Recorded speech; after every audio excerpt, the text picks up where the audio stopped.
Chenault Games. Join the fray. Welcome to GM's Tricks of the Trade Q&A. I guess that's what we're doing today. There we go. Alright, hopefully we got sound and video and all of that goobly-goop. How's it going, Epi? Thank you for the subscription. Very much appreciated, man. We're chugging along here at Chenault Games, and every bit of support you guys toss our way is very much appreciated. That's good because I was messing with my speaker beforehand, and I'm doing some weird stuff with my tech, so I'm sure I'll goof something up. All right, so we have no supervision today. Chuck's out and working on his book, and Tim's internet is on the fritz, so we can tear the place up. We can burn it all down. It is just deuceably warm in my office today. I don't really know why. But today we thought we'd shake it up a little bit and just to kind of open up the table for discussion and see what sticks, see what issues crop up at people's tables they'd like to throw out and do a round robin on. No chaperone, that's right. XX, no chaperone is good. You know, I got this stereo. For those of you new to the channel, I got this stereo record player I've been listening to for about a month. 3 weeks, something like that. And my son came in last night and asked me to turn my music down. I thought, what? Come on, man! First my mom back in the 80s, and now my son in the whatever today's is. Something. I don't know what the 20s are. What are the 20s? The 2020s, I guess? We're in the 2020s. I got me some of that fancy fiber internet here. Yeah, Tim's hoping that he gets it out there out in the wilderness where he is, and they keep teasing him with it. But no dice, it hasn't landed. Is it Canada Day? Goats Regal? No, wait, that's not. Goats Regal. Goats are goats. Goats are goat. I don't know why I read that. Goats are regal. I don't know where that came from. They're kind of regal, though. They're kind of spooky looking. Well, happy Canada Day to everybody, to everybody, really. You don't have to just be a Canadian to enjoy Canada Day. What is today, July 1st? Oh, we got an Independence Day coming up, don't we? Good Lord.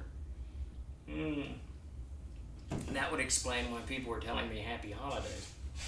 And have a good holiday weekend. I get it now. I forgot it was the 4th of July. How's it going, M5? I can't keep up. All we're doing around here is trying to keep supplies flowing into the mailroom so that the Starship Warden actually, all of it gets gone. We've still got some stragglers. Got a few stragglers that we got to wrap up, but we're hoping to have 80% of it done by tomorrow, and we will. We'll be that close. The year is officially half over. Boy, it's been a fast year too. It seems like this absolute whirlwind of just things going on, and every week brings its own kind of little adventure, little hiccup, whatever you want to call it, whatever. All kinds of stuff.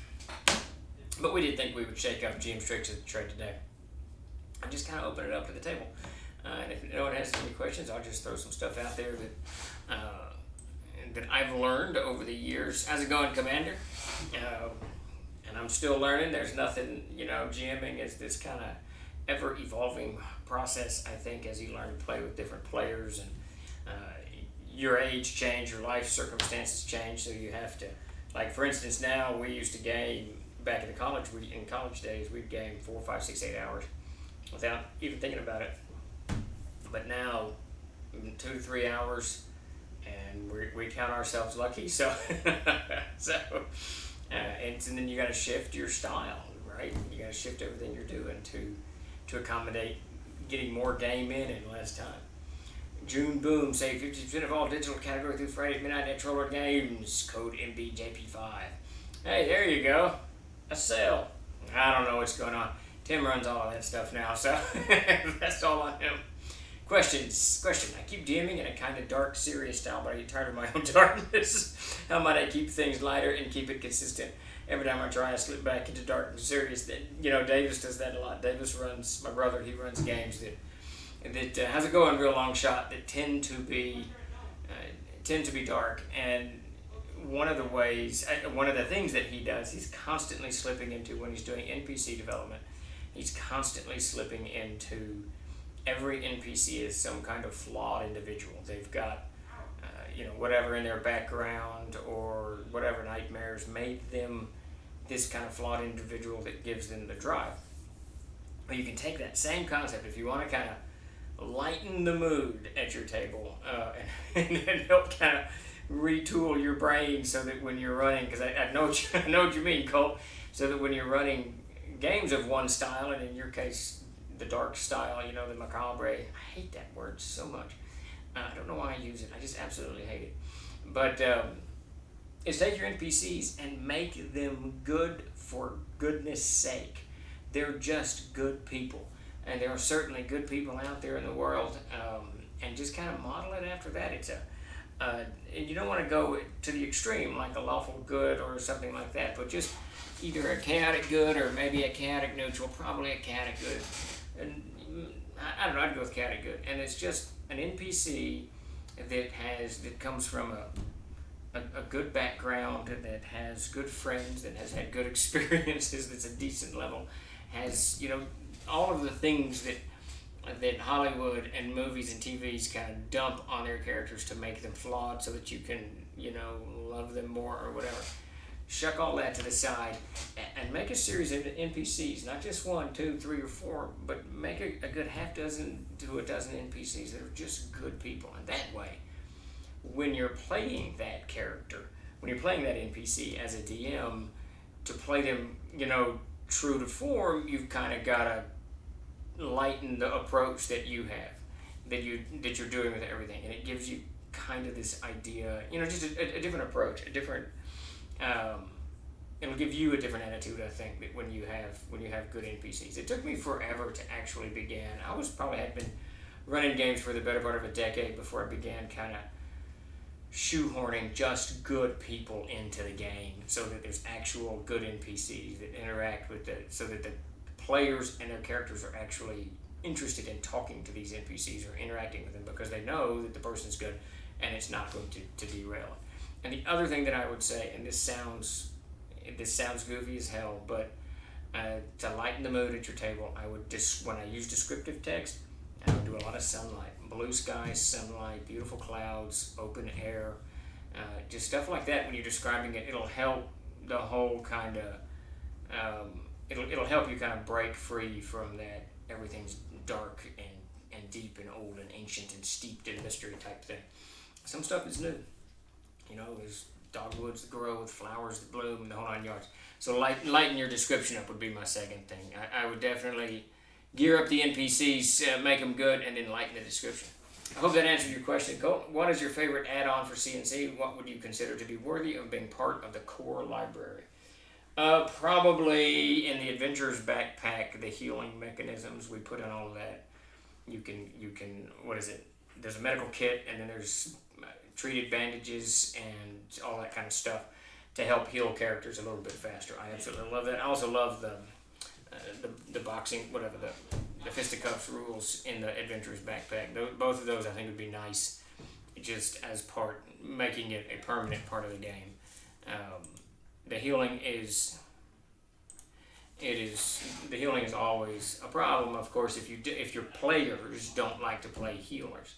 A lot of people do, but a lot of people don't. And I've had that problem forever and a day. Most of my players, very few of them like to play healers, and they don't like to heal when they are playing healers. They want to be, the god catcher. So those healing rules for me would be it. Let's see. XX, can you discuss 1, which of your products works best for a hex crawl style game, and 2, whether any of your products have specific advice for that style or are written in for that style? So by hex crawl, do you mean dungeons, I presume? Man, we've got one huge mega dungeon that's like, I don't know, I think it's 105 rooms, and that That's too many rooms for me. That's far too many. I would prefer to run something smaller, several things that are smaller, and in that vein, I don't know. Salt on Blacktooth Ridge always comes to mind because it's got several different encounter areas, but they're going to be very tiny. I have to give that one some thought. Those are out of print, so that wouldn't work either. The Haunted Highlands adventures are pretty good for the hex crawls. They're kind of designed in a more traditional dungeon approach to the RPG. But I don't know that Casey put much info in there. And the only advice that we're going to have on how to run such a game is going to be in the CKG on how to run that specific type of game. I don't think our adventures, I can't think of a single adventure that comes with kind of explanatory text on how best to do this. I'm kind of a sink or swim type of RPG company. Just, surely you can manage it, sink or swim. You know, that's kind of our approach. But I'll ponder that. If something else comes to mind, there's a few, and we just don't do a lot of dungeons. Castle Zagging, of course, would work, but we don't have that anymore. But dungeons are kind of a thing on the way, on the side for us. I've got a weird one. D3 Sandoval. I've got a weird one. I'm trying to introduce some high-tech found magic in a very high fantasy world. I've been dropping hints here and there that the magic is not from some god or magic energy, but rather from some long-lost civilization's technology. The party has arrived on an island where there could be more of an introduction to the source of magic, but I'm trying not to shock them too much with a big reveal. Any tips? Yeah, it's hard when you do the technology. You know, the best way to ease into something like that is to have teasers, you know, little bits and pieces, but with technology, it's going to kind of leap off the page, even if it's something relatively small. So maybe you could do things in those lines, like what would be, let's see, a snap. So instead of a buckle, there's a snap. I think snaps are relatively modern. I don't think they had snaps, you know, in the medieval era. A compass that works, and you know, that actually spins. So I think teasing the technology for them, if you can think of things like that, the snap comes to mind. That would be kind of cool. So they find a pouch that has a snap on it, and when they clip it in, you know, they're probably not, it's a pouch, so they're not going to think much beyond that. But the snap is very different, so it might give them a little bit of a tease of what's coming down the pipe, and kind of tool their thought process that this game is actually a little something wicked this way comes, or something techno this way comes. So that would be kind of cool, I think. But yeah, always whenever I'm trying to do that, I try to tease things into the game, so that it's hard to. Cause some of your players get so intuitive, especially if they've played with you for a long time. They get very intuitive, and they know. Like when I'm running a game, Matt Golden's always guessing what I'm doing. I ran one about pre-COVID, so 2 years ago, and it was the first time, I think, in like 15 years, he didn't second guess everything, or he didn't guess everything that I was doing, and he was completely lost. So I felt it a bit of a triumph. But if your players aren't too intuitive, but just a little bit, tease them with stuff. I like the snap idea, to replace the buckle. Just think of things that we take away for granted, you know, today, that actually could have a double use in a fantasy medieval type environment. It's not magic. It's just, I don't know. What's a bread tie? Did they have bread ties in the Middle Ages? Something like that. It's something like that, just to a canteen with a screw-on lid. I'm not sure when the screw-on lid becomes. I think early canteens were corks, right? I think up through at least the 1800s there was cork canteens, stuff like that. Is there a particularly challenging moment, Commander Pete, that you had whilst running a game? What was it, and how did you handle it? Yeah, I'll have to think about that for a second. I've had many challenging moments, from having to completely change the adventure in stride because they did something. And the most notable, and I've talked about this before, is when I created that gnome kobold duo friendship, these two buddies, and they immediately killed the kobold, and I had this whole adventure planned around them meeting these two and going on an adventure with these two NPCs, and they killed the kobold instantly, and making an enemy of the gnome, and the whole game, the whole adventure changed, because now the gnome, completely written and designed with the kobold to be friends with the players and help them with all this other crap, went the other direction. He went the other direction. But probably the most challenging that I run into is when players actually start to try to kill one another. I remember there was 4 players. This is way back in the late '80s. 4 players, and one kind of stayed neutral, but 2 started plotting to kill the third, and it was actually the longest game I've ever played. We ran it for like 36 hours as we played this huge conspiracy mess. It was I don't want to say it was a disaster. It was a really fun game. We all look back on it quite fondly. But I had to do some meta playing to make things kind of play out, and it was trying to balance people getting their feelings hurt or actual anger at other players, because you don't want that either. And it wasn't really a feelings thing. It was just, I could see the building rage in the betrayed player that it wasn't going to end. He eventually actually, there was a little bit of machinations behind the screens to make this happen.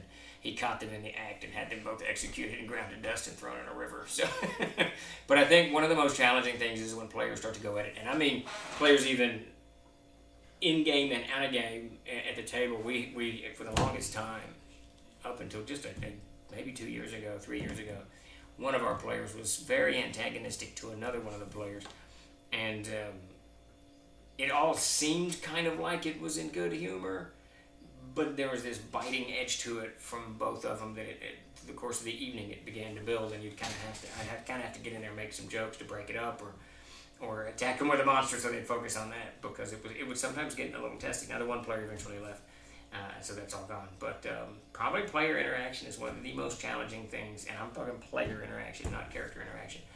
One of the most challenging things at the table, without a doubt. What's the most memorable moment you have from your college days of playing 8 hours at a shot, and what do you think made it so memorable? So, hands down, the most memorable moment, there was about 6 or 7 of us. I was running, about 6 or 7 players. It was my regular group of 4, and I remember there's at least 2 other people from another group that came over. There might have been more. But I designed this, because I had so many players, about 7 or 8, whatever it was. I designed this valley encounter where they had to get through, or they were in the valley, and they found out it's a box canyon, and then this army of orcs, I can't remember how many it is now, about 80 I think, attacked them.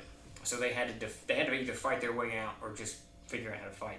So the battle lasts for a long time, because I didn't do just a giant wave attack or the orcs would have annihilated them. I did, spoiling attacks, and then a few orcs would get killed, and they'd fall back, and then the orcs would come back in shooting arrows, and then they'd fall back, and the characters were slowly getting ground down over the course of a good hour and a half. I can't remember how long the game lasted. But as the battle progressed, they were killing lots of orcs, but they were only like 2nd or 3rd level. They were taking lots of damage. They used up their spells.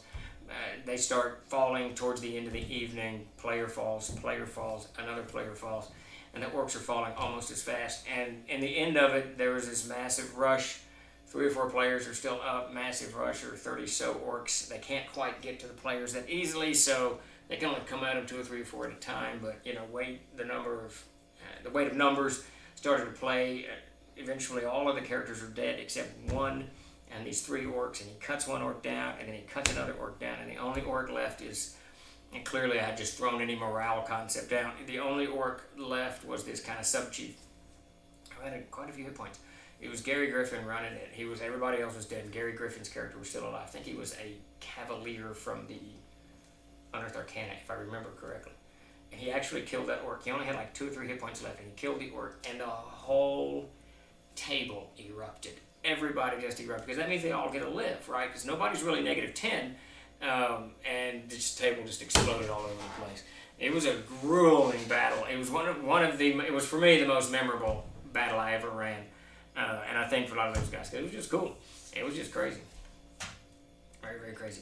Glad I could help. Colt, let's see, David002, how do you handle it when players use things like etherealness, scrying, etc. to scout ahead and try to scout out a dungeon completely for interact? Man, I hate all of that stuff. I hate augury, I hate scrying. It drives me out. The ethereal drives me nuts. Recently I had a group running ethereal. I don't know if this is in most games, but in the world of Arid where I run it, if you're in ethereal, you got to make a saving throw every 10 minutes or every hour or whatever it is, or you get mesmerized by the lights and you wander off like an idiot. So they kept going ethereal so much. I was trying to figure a way out, and that's when I found that little kind of note in the Codex of Errors. I made them start rolling. So they would fail frequently enough that they quit using the ethereal plane because I hate that shit. But the scrying, it's so hard because it's a legitimate, it's a legitimate thing that players can do because they have the spells. Why shouldn't they be able to use them? And you as a GM have to figure out what what they get to see. But it's hard because a lot of times you haven't planned anything or you don't have it all mapped out, or it's going to change if they do something a little bit different. So the scrying stuff, I'll usually allow them to see what it is before them, but I fog it up a little bit. What's that? The fog of war. I put a little bit of. You can't quite see here. You can't quite see there. There seems to be motion. Something moved. When you focus on it, it's gone. What it was, you couldn't tell. Might have been a tentacle wrapped around, or anything like that, just to kind of shake it up. So they're going to get the idea that it's a 10-foot hallway that ends in a T corridor or whatever. But maybe there's something at the end of the corridor. So I try to just throw some kind of fog of war out there just to make them a little bit. They doubt what's in front of them or doubt. What they're doing. Scrying is really frustrating.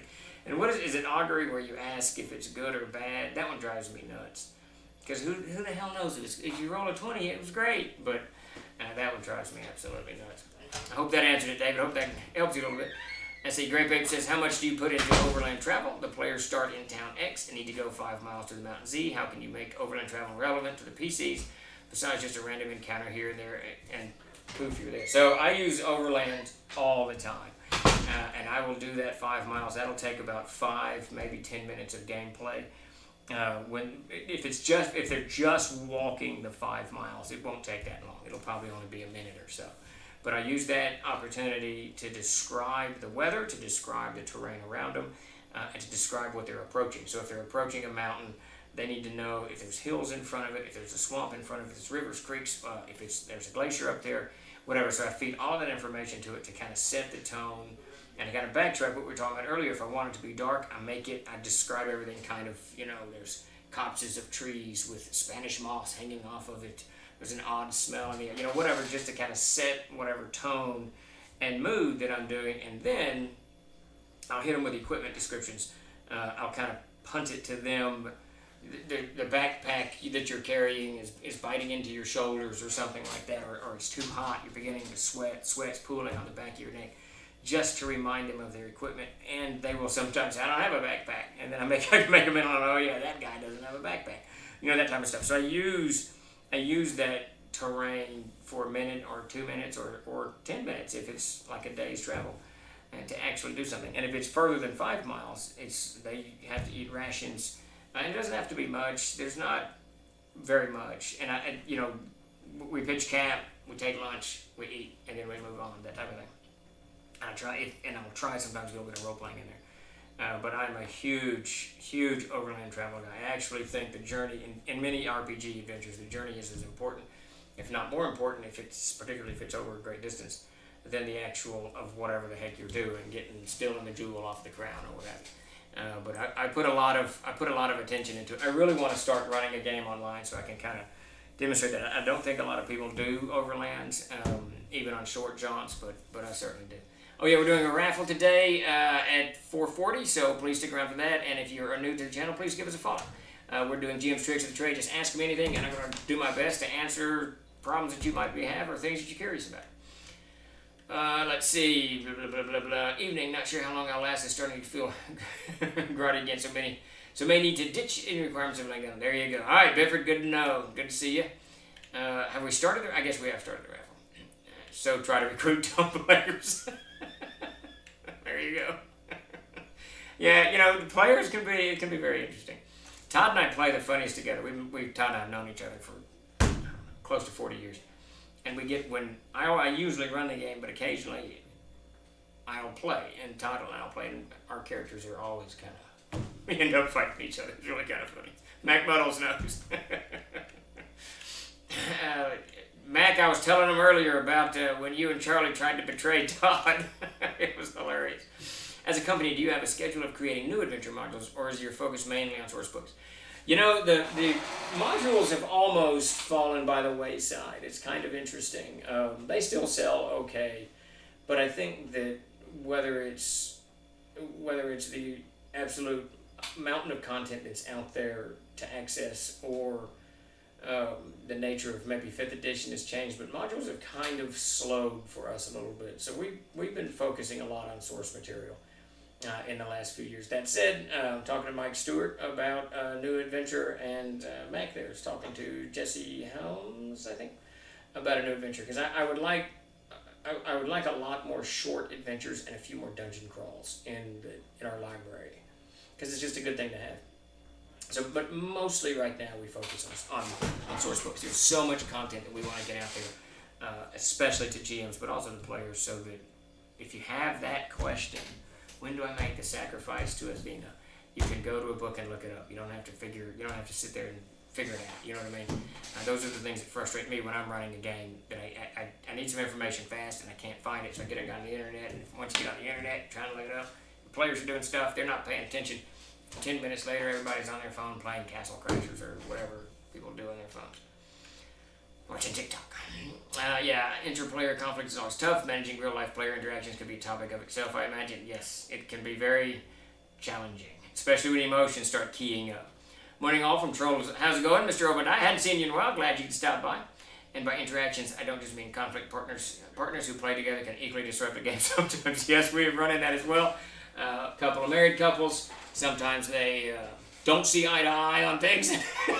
It gets kind of, gets a little uncomfortable in there. My wife has never been interested in playing RPGs. She's played once, so I've never had to experience that end of things. Lately, my most memorable moments are one-shots I run that revisit older, retired characters, mainly run when a friend visits. That's just badass. Friend visits out of country establishes. So that's cool.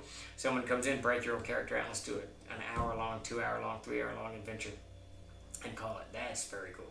That's stuff I like, and I really like contained stuff. I tend to do these kind of arcs too often, these campaign arcs.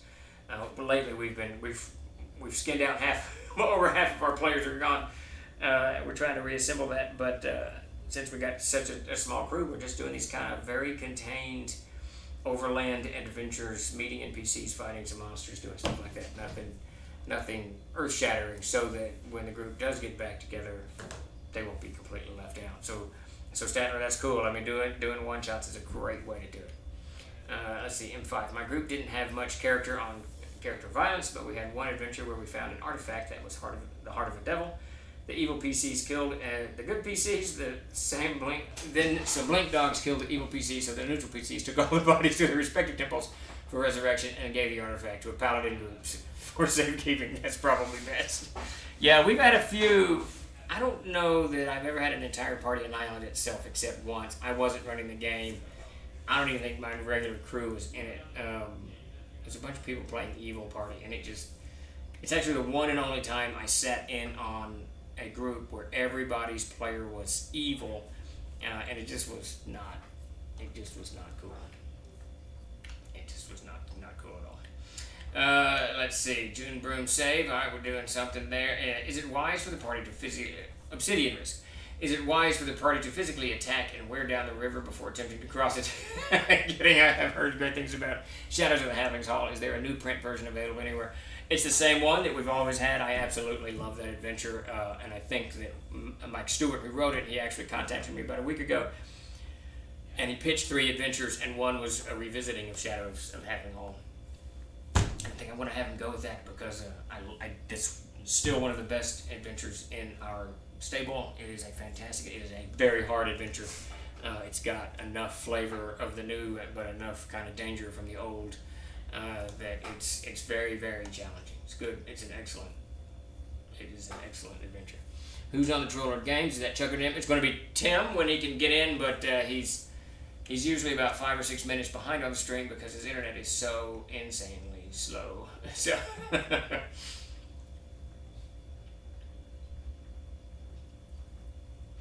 Augury divining, I try to be like Surf says. Augury divining, I try to be like the Magic 8 Ball. Make things hazy, make them cryptic. Yeah, a little bit of that works really well. It really does. Scrying gets a little tougher to do that because they're actually looking at it, of course. But divination stuff, any kind of future tell is it's tricky, and it's best you almost have to keep it vague. You don't really have a choice because frequently you don't know what's happening. You don't know what's going to happen, and you really don't know what's going to happen if they roll a natural 20 or they kill the monster sooner, or the spell doesn't work or whatever. So you can get into some really hazy stuff. I'll make it the Obi-Wan augury true from a certain perspective. So that reminds me, Mr. Obadiah says that. So I was in the print shop yesterday cutting books, and the only record they had handy was the original Hobbit soundtrack. So not the movie that came out recently, but the cartoon. So I threw it on and was listening to it. And the scene where the dwarves and Bilbo fight the trolls, and the trolls turn to stone, and then they're looting the treasure, and they pull the map out. I think it's the map, and Bilbo says, Gandalf says, there's moon letters or something. There's moon letters on here. And then Bilbo goes, whatever in the world are moon letters? And then Gandalf says, you will know in time, Bilbo. You will know in time. I'm like, why don't you just tell it, Gandalf? What's that? Why are you being so cryptic with it? You just asked a question.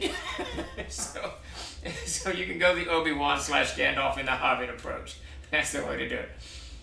I was meaning to talk to Mac, and Mac, if you can hear me out there, I want us to run a low-level adventure where I run a bunch of new people at first level, and you play your 27th level magic user, Aristobulus, and then you play the Gandalf, and you don't ever answer anyone's questions. See how irritated we can make the players. Jaunt, never came across that word till I read The Stars of My Destination. I love the word jaunt. That's a good, isn't there a jaunt spell? My players practically refuse to enter dungeons, so overnight travel is a common part of our game. Yeah, I'm with you. And my players know at this point that I don't care for them so much that it's got to be short, or I get bored as a GM. I get bored, and I just will stop running it and I leave. Not a huge fan of dungeons. I know a lot of people love them, and that's great, that's cool. But for my take, I'm not a huge fan. Let's see. Statler's wondering about future modules, mainly because I'm also thinking about whatever organized play system you come up for. Short adventures are the engine for OP. Jesus, that just reminded me that we forgot to put the Patreon release up today. So we'll get that out here soon. I'm not certain. That's part of definitely a problem we have here. Because I just shatter shot the modules. I don't really plan anything out, and we really need to. We really need to do... what are those?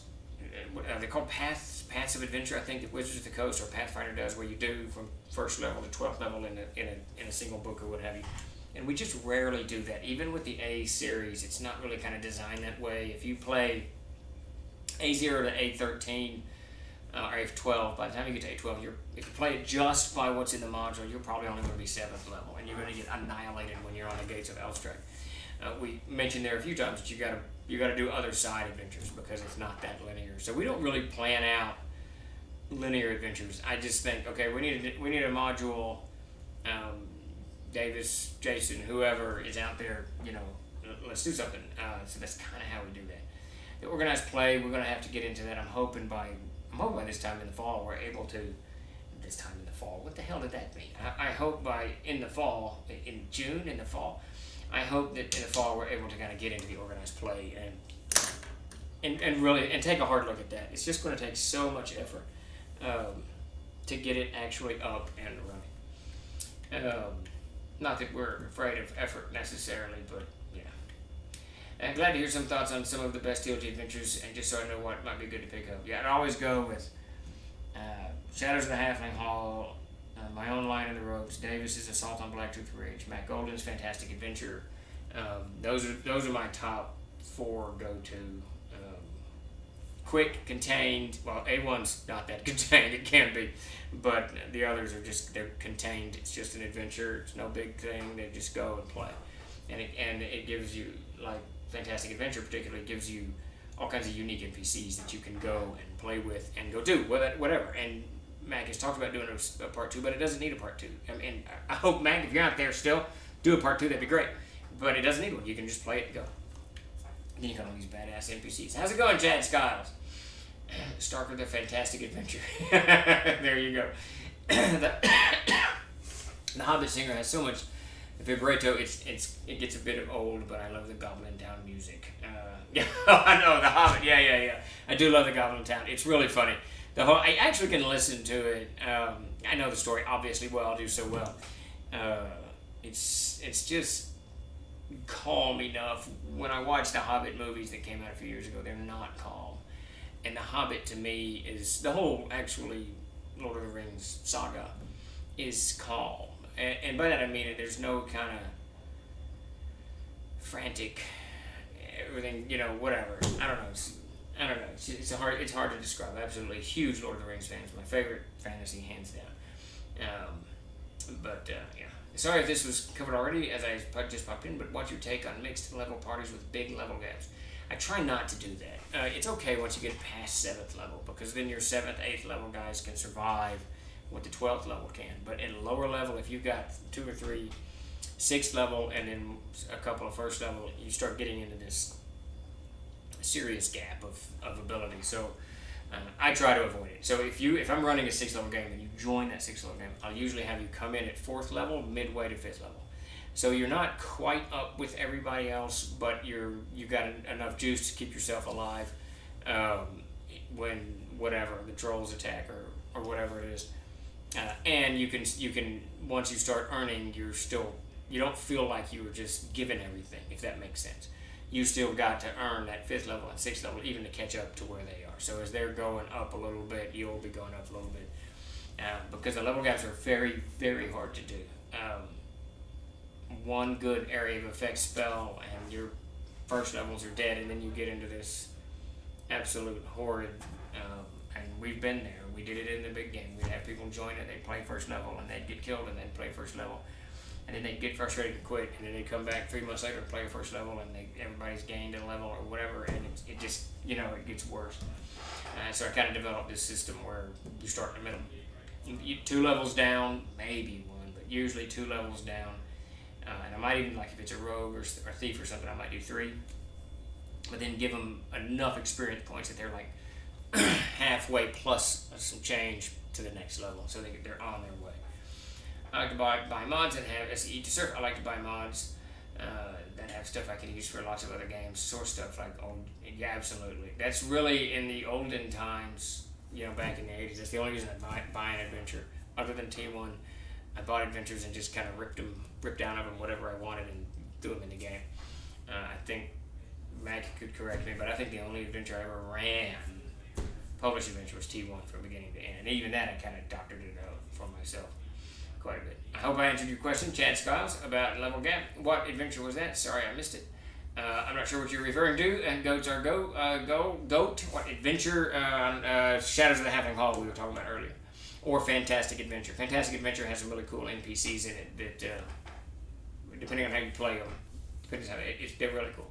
Good question, and I think the answer depends a lot on the system. Okay, so Statler's responding to Chad Skiles. Good question, and I think the answer depends a lot on the system being used. For instance, Pathfinder 2E is unforgiving if you are not of a comparable level. Yeah, that's probably a good point too, and I haven't played a lot of different RPGs in the past few years, so I don't know how those things break up, but yeah, I try to keep them close. By Hobbit, I mean the True Hobbit and the animated Hobbit, and I love that. I love the animated Hobbit. I enjoyed the first Hobbit movie. After that, it began to kind of derail for me. Still good stuff, but it was a little, had some elements of Dune in it with the worms of Arrakis or something. I don't know what was going on with that thing. Ted Skiles to settle. Yeah, I've only read up in the system and not actually played. I feel like it also depends on the player's comfort level. I wouldn't care and wouldn't actually embrace there being a higher level mentor type figure, but some folks have an even playing field no matter what.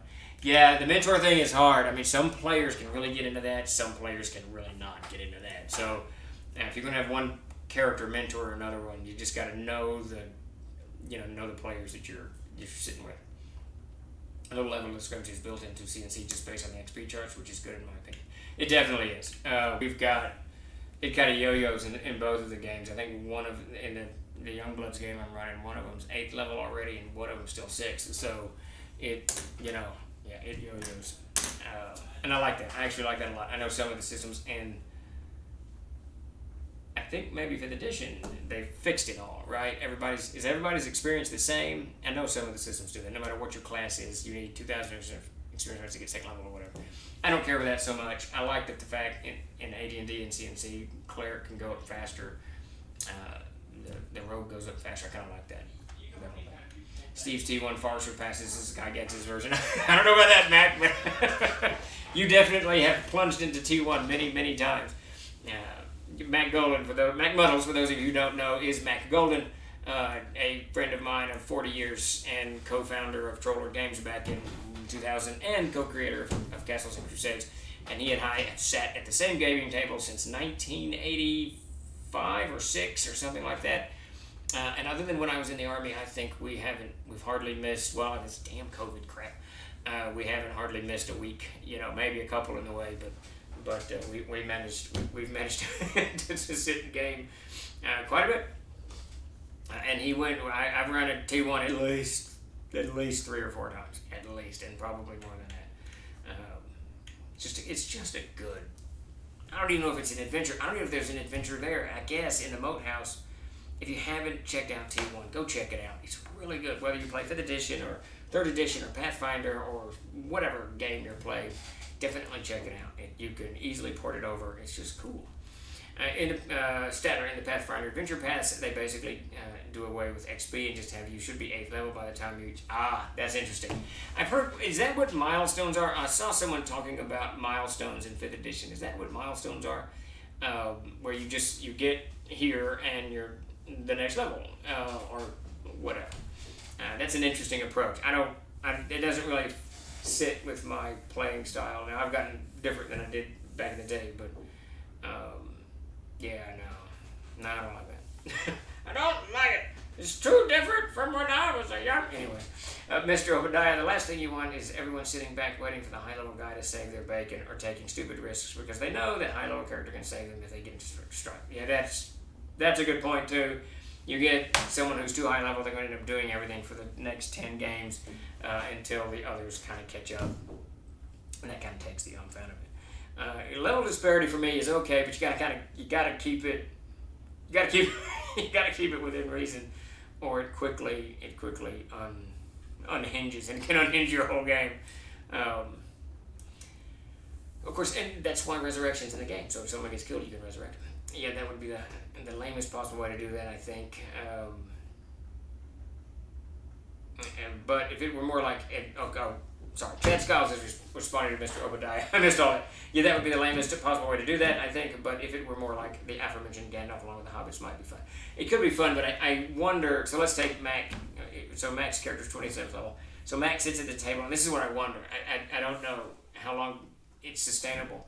And all he's doing is playing in an advisory role. How much fun would that be? It might. I think Todd would probably get into it. Another one of my longtime players. I don't know if Mac would. Mac might. I don't know, Mac. What do you think? I don't know. It would be an interesting approach to a game to do that. Let's see. Chicory Copper. Yes, milestones leveling 5e is based on specific parts in the narrative to level, e.g., archive, achieve X scope. Okay. So when you hit, because someone said something about do you play with milestones or not. And I didn't know what a milestone was, but I kind of thought, well, it's kind of got to be a milestone. So, are you 30th level? Good Lord. Really? Jiminy Christmas. Is that what you're talking about? That's nuts. That's absolutely nuts. We started playing that game a long time ago, 86 or so. We gained a year. Of course, Mac's driving, so he can't really answer. I keep asking him questions and he's driving. My high-level advisor would be my Muppet equivalent, Standard commented from the balcony. the two old men sitting there in the tuxedo. That's probably the best part of the Muppets. That's funny. 42 data squirrels. Hey man, how's it going? A level based on milestones or number of sessions. If we hit a dry spell, leveling above published content gives me a bit more creative room to make encounters more exciting. Yeah, and if you're gonna, like I said, if you're gonna run the A series for us from TLG, you've got to do something. Like you got to have more monsters come in, or just say you're state level. And I know many CKs do that. I think Mac might have done that in the latest when he was running a game. Someone was it Chris? Maybe it's Chris. I think Chris is doing it. He's running a game with his wife and kids, and I think he's just saying you're a level. He's not really tracking it. I sort of track it, but I kind of throw throw stuff out there. I would play advisory role. Oh, there you go. So Mac would play advisory role. It would be interesting. I don't know. That would just be kind of cool. You'd have to script an adventure, of course, that's kind of built within a framework that the player who's going to be the advisor knows to tell Bilbo, you will know in time, Bilbo, or whatever. I don't know. I think if I had an NPC tell Mac's character he would know in time, I might get stabbed. The NPC might get stabbed. There you go. Sounds like a memorable one shot in the making. Yeah, there you go. I don't know. I like it. I like the concept of it, but you really have to script it out for the advisor. I don't know. And this young group I'm playing, I'm not sure they would take advice very well. Yeah, exactly what Steve said. Set up a scenario that makes the advisory role interesting, but maybe they're also not at their full power, suffering under. I know that's a great idea, Chad Scott. So the advisor actually can't bring. So let's say it's Mac's magic user who's 7,000th level or whatever, he's 30th level. He actually can't cast spells above 3rd level or something like that. So justifies Gandalf's pine cone thing against the wolves. Of course, you can't equate Lord of the Rings to D&D spells, but that's a great idea. So they have all this knowledge, but they're actually reduced in strength, so they can't become the person that one of y'all mentioned earlier who just owns the thread the whole time. Do the version of Aristobulus when he had no spells. See, we were literally all on the same page simultaneously. That's fantastic. Great gamers think alike. That's cool. Eat to serve. If things are obtuse enough, well, he will know that in time, whatever he knows. Who knows? Right. Just read it to him. The DM's going to be saying, I'll be saying that to Mac. You will know in time, Mac. And then he can just say to the players, you will know in time when the DM tells me what's going on. Or the GM, or whatever we're doing here. Chat Scouts, but of course there's some climaxing adventure when you can cure it and unlock Mac Muddle's full-on press. That would be crazy because, I did I don't think you saw it, Mac. I did Tales from the Table. And I've told this one here before, so I'm sure you guys have heard it. Tales from the Table on TikTok yesterday was when Mac Golden, playing his 20 billionth level wizard, whatever level he was, I created this monster with 310 hit points, a very high armor class. I can't remember its abilities, whatever it was. And it attacks the party. Well, they went initiative. Mac casts Time Stop, and then I don't know what he did, but it's fireball, lightning bolt, delayed blast, fireball, I don't know, magic missile, whatever. He did it was 304 hit points before the round began. Once he comes out of Time Stop, Todd's character, Luther, swings, hits, and does 11 points of damage and kill my creature in less than a melee round. It was just so funny. I was like, what the? It was hilarious. It was a very crowning moment for that group. And Commander Pete, I was reading a discussion online recently about first level hit points and how Raw rules as written is to roll them, but most CKs seem to either set a floor of 50% or grant max hit points at first level. Rolling a 1 for hit points at first level is enough to ruin someone's game. What are your thoughts on this? So, I got great thoughts on that because we ran into that just a couple of months ago. One of the characters rolled, and Pete doesn't like to change his rolls. He likes to roll as is. And he rolled a 1, and you're not going to live. You're just going to die. I think he had a 1 Constitution. He had a 15 Constitution. So he got a bonus 1. And then he rolled. He got decent hit points for 2nd level, but then he rolled a 1 or 2 again, whatever, for 3rd level, and it pissed me off because now it's messing my game up. Right now I've got a fighter type that's got 12 hit points at 3rd level, and that's not. It's hard to plan around that. It's okay if the wizard has 12 hit points, but it's not okay if your frontline fighter, one of your 2 frontline fighters, has 12 hit points because you're going to get annihilated. And then the other one's going to get annihilated because that one got annihilated. It's just, everything spins out of control, especially as you start going up levels. So I designed this rule, and I meant to put it in the Castle Keeper's Guide. I did not.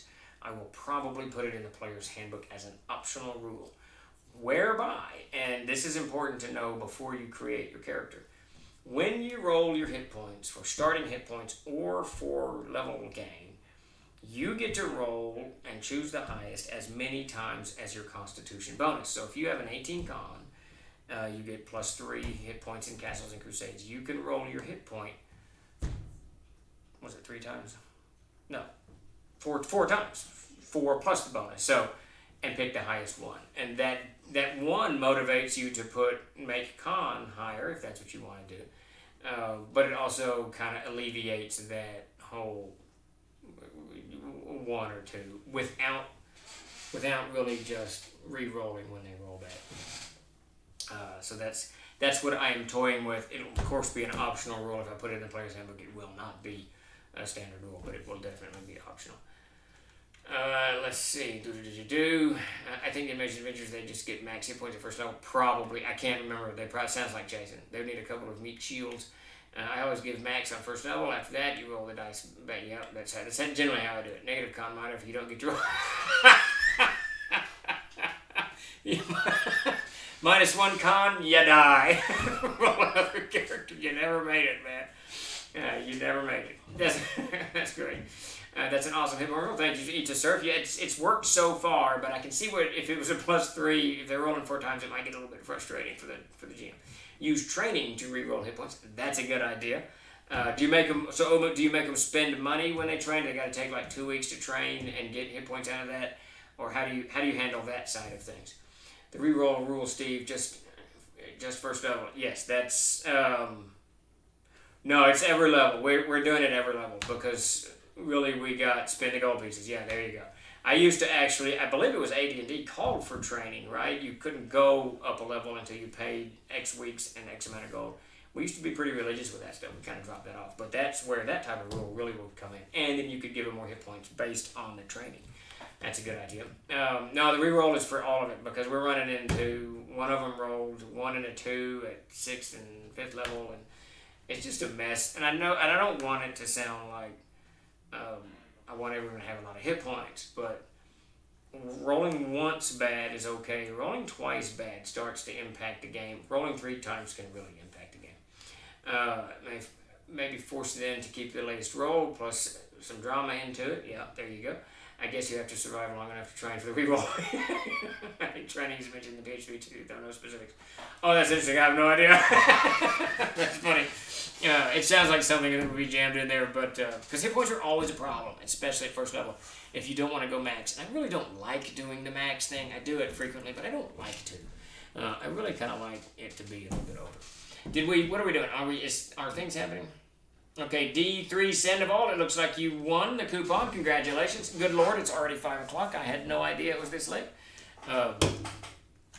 This is a fantastic session. I really like the open floor session, even better than having the tricks that trade rambling out like we always do. But very cool. Very cool on the raffle. Very cool. Thanks. I think we're going to start winding it down. I think I'm having meatloaf tonight. I think that's what I'm going to do. I think some meatloaf's on the table, which is always good. Love me some meatloaf. Anyways, I think that's it. I think we're done. I always get inspired by cool ideas when I pop in here to chat with you all and pick Steve's brain. I absolutely love this thread. You guys, talking to you guys is just really cool because it kind of, I don't know, we all obviously are kind of thinking in these same directions and looking at just different ways of doing this. It's cool. And I like to do stuff different at the table, mainly because of Mac Golden, because he kind of thinks like I do and I think like he does, so he kind of anticipate what I'm doing. So if I can mine something from someone else, I can trip Mac up a little bit, which is good. So, so that's always a fun thing to do. All right, I think we're going to wind down. 2 out of 3 ain't bad. Thanks for the share. Blah, blah, blah. All right, yeah, this was great. I really enjoyed this. Let the first level PCs reroll 1s and 2s for initial HPs. It's probably a good piece of advice because if they don't, they're going to die. It's just they're going to die, and that's just all there's to it. Or they're going to die every time and go to -4, and you got to wait however you do that and bring them back. So you get into this mess.